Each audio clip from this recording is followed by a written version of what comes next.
Welcome to lesson 22 on moment generating functions, abbreviated MGF. The definition of the moment generating function of a random variable x, m sub x of t, is equal to the expected value of e to the tx. So in the discrete case, it's going to be sums. In the continuous case, integration. In the discrete case, we're summing e to the tx times p of x, where p of x is the PMF. Continuous case, we're integrating e to the tx times f of x dx, where f is the probability density function. So in the continuous case here, we have m sub x of t is the integral e to the tx times f of x dx. If we take the derivative with respect to t, it's going to be the exponential e to the tx times derivative of the exponent, which is x. T is the variable. And then if you plug in 0, you get e to the 0 is 1. You get the integral of x f of x dx, which is the expected value or mean. We can also do this directly with the expected value definition moment generating function. The derivative with respect to t of the expected value is the expected value of the derivative.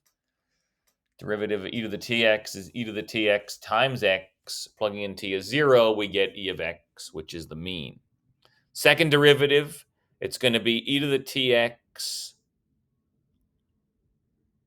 times another derivative of tx, so times another copy of x. That gives us an x squared. Plugging in 0, we get e of x squared. So in general, the nth derivative here of the moment generating function is e of x to the nth power.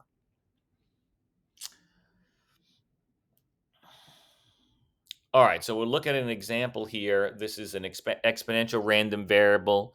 It's going to work out nicely because we're calculating the expected value of e to the tx. Our density function is lambda e to the minus lambda x. So we're going to integrate on that domain e to the tx times lambda e to the minus lambda x dx. We can factor out the constant lambda in front, add the exponents on e, that's tx minus lambda x. Factor out an x, we're left with a constant t minus lambda. When you integrate e to the 3x, it's e to the 3x over 3. When you integrate e to the t minus lambda times x, you're going to get 1 over t minus lambda times e to the x times t minus lambda. We had an extra lambda in front, so that just came down.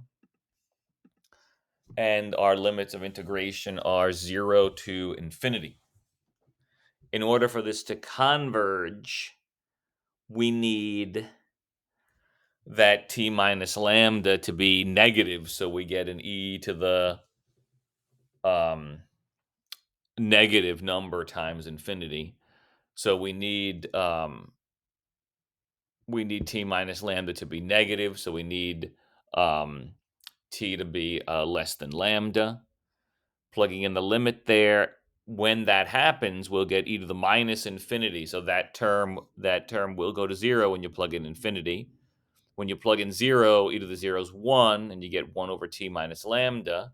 So you end up with negative lambda over t minus lambda, or reversing, when you distribute the negative sign, it's lambda over lambda minus t.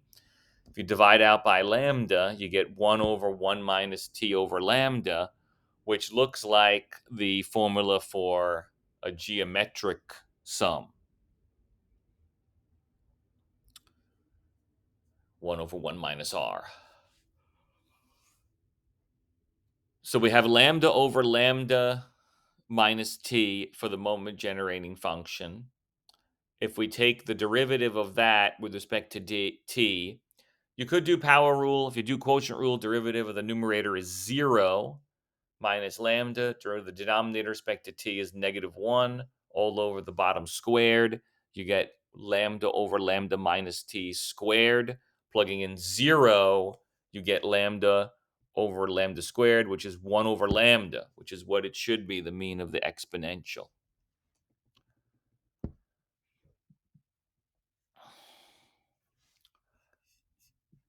taking the second derivative, you could do another quotient rule.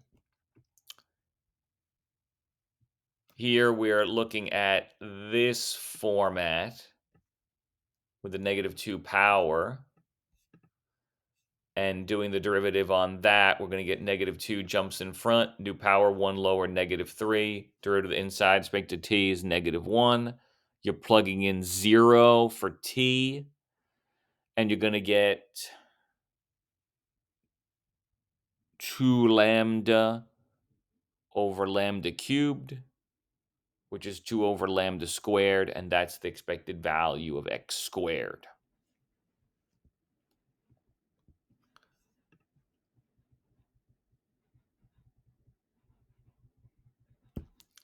So as mentioned before, m of t can be written in the form 1 over 1 minus t over lambda, where t is less than lambda, which gives us our ratio being less than 1, which represents convergence of a geometric series.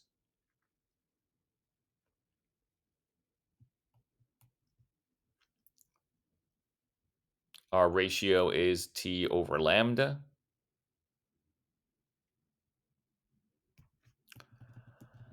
And then going back to calculus, some more calculus 2 here. The coefficients in the power series here are the power series centered at 0. It's nth derivative at 0 over n factorial. And so we can recover the moment.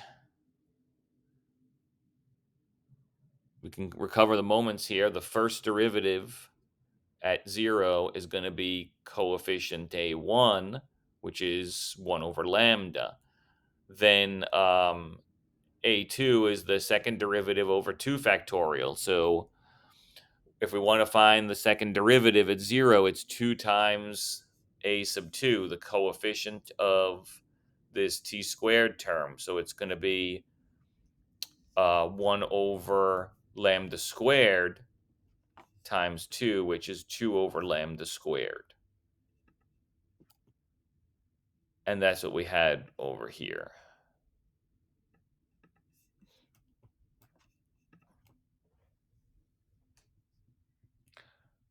So the general formula here, Lorentz series, a sub n, it's the nth derivative of the function evaluated at 0 over n factorial.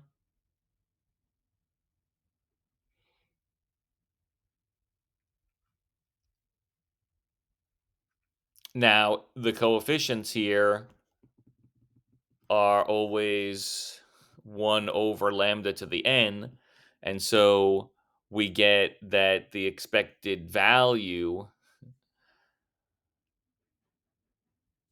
of x to the n, it should be x to the n, is n factorial over lambda to the n. So this should be replaced with the expected value. Instead of x squared there, that should be the expected value of x to the nth power.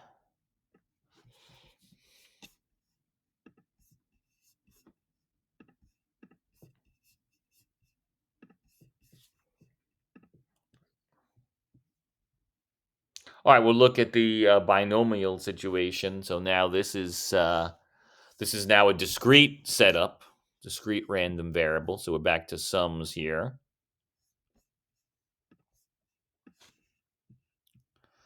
Probability mass function for the binomial is n choose x, p to the x, 1 minus p to the n minus x. If we do the expected value of e to the tx, we're multiplying by e to the tx. So we're going to do a little bit of algebra here. We're going to gather these terms that are being raised to the x power. We can write e to the tx as e to the t to the power x. And so we're left with p e to the t to the power x there, using the rules of exponents.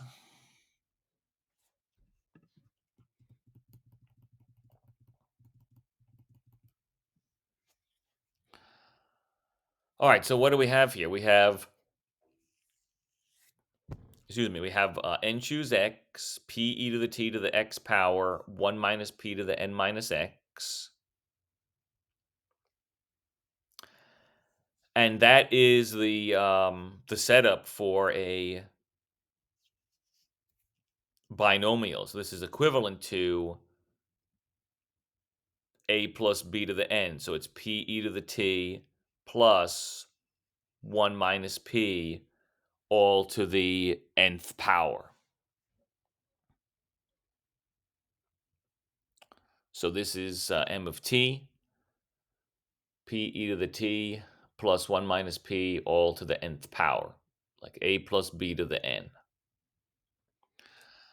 So now the derivative of this with respect to t, we do a power rule that n jumps in front, leave the inside alone, do power 1 lower. Derivative with respect to t on the inside is p e to the t.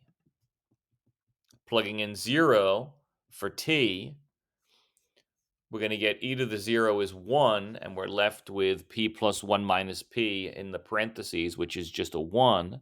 We get n times 1 times p, which is what we've seen before. The mean of the binomial is n times p. Now, to find the second derivative here, moment generating function m double prime, we need to use now a product rule because each of these expressions has the variable t in it. So doing the product rule on this here, we're going to have n minus 1 jump in front, new power n minus 2 times 0 to the inside, which is going to be an extra copy of p e to the t times the second function, so that's squared, plus we're going to leave this front part alone. Derivative of p e to the t is itself. And then luckily we're plugging in 0, so a lot of these terms are going to simplify nicely here.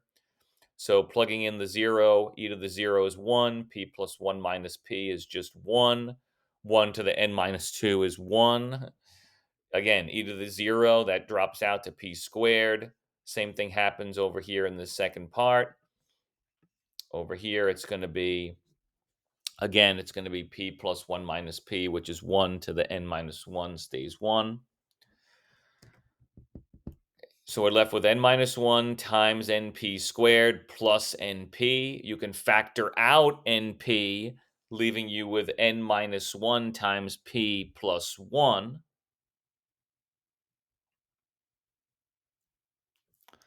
So that is the expected value of x squared, which is not quite the variance.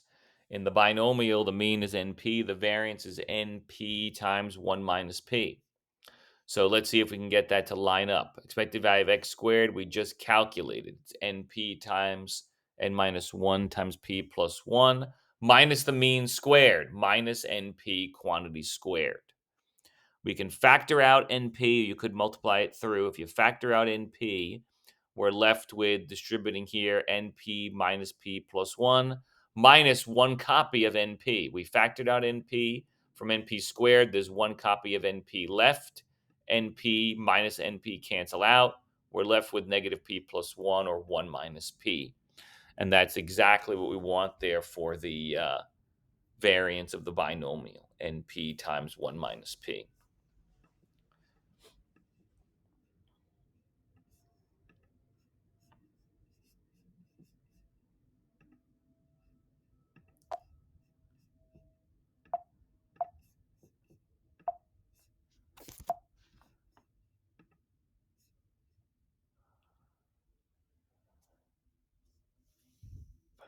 Okay, this concludes the first part of our moment generating functions. Again, if you have any questions or comments, please don't hesitate to email or use the discussion board.